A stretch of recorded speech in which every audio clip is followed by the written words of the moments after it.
আন্দোলনের একটা বড় জয়।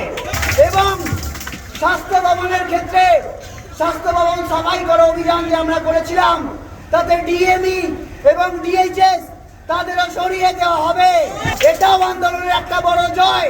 ডিসি নর্থ, যে ডিসি নর্থ যার বাবা নির্যাতিতা যে বাবা মা তাকে টাকা দিতে চেয়েছিলেন, তাকেও সরিয়ে দেওয়া হবে।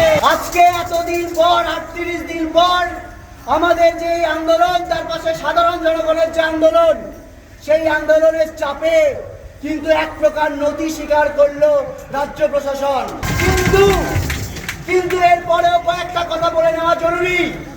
এই যে স্বাস্থ্য ভবন অভিযানে আমরা এসেছিলাম, এই যে প্রত্যক্ষ এবং পরোক্ষ তথ্য প্রমাণ লোপাটে আমাদের প্রিন্সিপাল হেলথ সেক্রেটারি যে যোগাযোগ এবং এই যে থ্রেড সিন্ডিকেট, এই যে দুষ্টচক্র, যে দুর্নীতি, তা বিষয়ে এখনো অবকাশ রয়েছে। সেই আলোচনা আবার ফার্দার হবে বলে জানানো হয়েছে।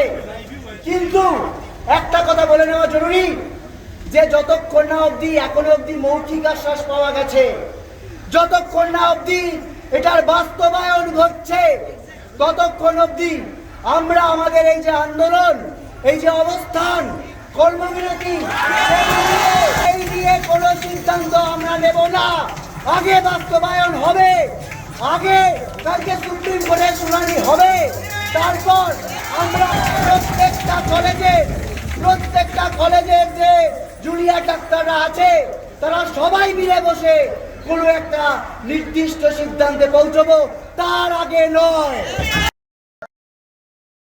দ্য সহজ পাঠ, সহজ কথা, সঠিক তথ্য।